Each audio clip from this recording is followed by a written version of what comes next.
Assalamualaikum warahmatullahi wabarakatuh. Ini ada berita tentang Prabowo yang agak kurang nyaman kalau dia selalu kader-kadernya itu mempromosikan dia supaya 2 periode, padahal pemerintahan baru berjalan 1 tahun ya. Niat itu silahkan disimpan dalam hati, tetapi saya sudah katakan nanti yang menentukan apakah Prabowo 2 periode atau tidak adalah selain yang maha kuasa, Prabowo sendiri katanya. Kalau saya menilai bahwa diri saya tidak mencapai apa yang saya canangkan, saya tidak mau lagi sebagai Presiden RI, kata Prabowo. Prabowo kemudian menegaskan jika dirinya gagal maka dia berharap kader-kadernya tidak lagi memintanya untuk kembali mencalonkan diri untuk periode kedua. Kalau kata Prabowo ya, kalau seandainya saya menilai diri saya tidak berhasil ya, saya mohon dengan sangat jangan saudara harapkan saya mau maju lagi. Sebagai seorang pejuang, kita hanya ingin berbuat yang terbaik untuk bangsa dan negara. Ini bohong ya. Menurut Imam Al-Ghazali, semakin umur tua, semakin bertambah umur, itu seseorang ya itu semakin cinta kekuasaan, semakin cinta dunia, hubud dunia, semakin susah dia untuk lengser jadi dari posisinya sebagai penguasa, kira-kira begitu ya.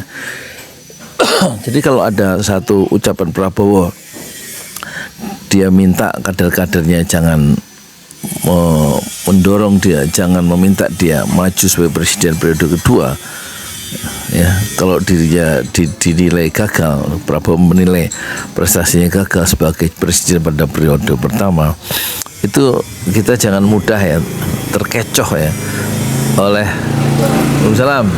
oleh ucapan Prabowo. Biasa Prabowo kan pandai memainkan emosi psikologi massa ya.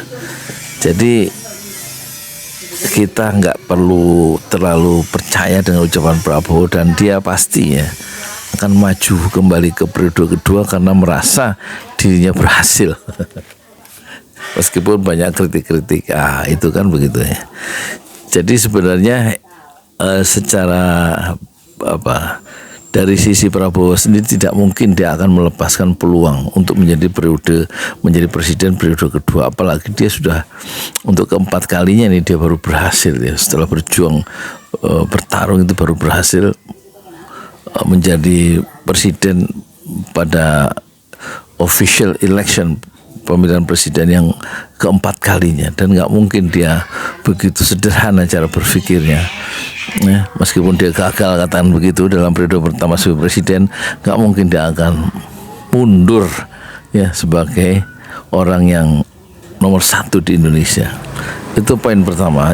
Terus yang poin kedua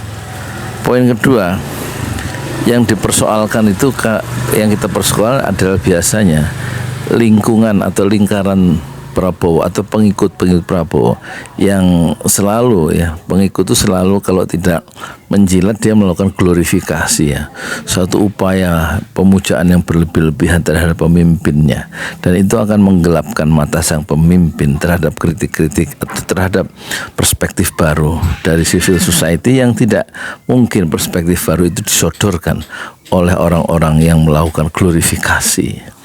Jadi tampaknya pendukung-pendukung Prabowo pada satu sisi, meskipun Prabowo itu bilang dia tidak ingin dicalonkan pada periode kedua kalau dia merasa menilai dirinya gagal pada periode pertama, sebenarnya itu adalah satu cara ya untuk memasarkan Prabowo sejak sekarang supaya masyarakat siap diedukasi tentang Prabowo masuk atau akan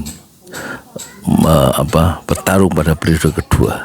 Itu satu kampanye yang memang terlalu dini, tapi itu sengaja disetting ya, satu perdebatan seolah-olah Prabowo nggak mau periode kedua, sementara pengikutnya sudah mencanangkan Prabowo akan bertarung bertarung pada tahun 2029.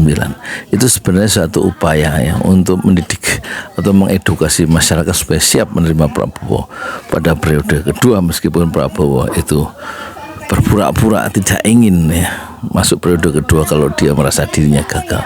Tidak mungkin Prabowo tidak ingin. Dia justru ingin sejak hari pertama dilantik sebagai presiden, ingin kekuasaan itu langgeng sampai 2 periode.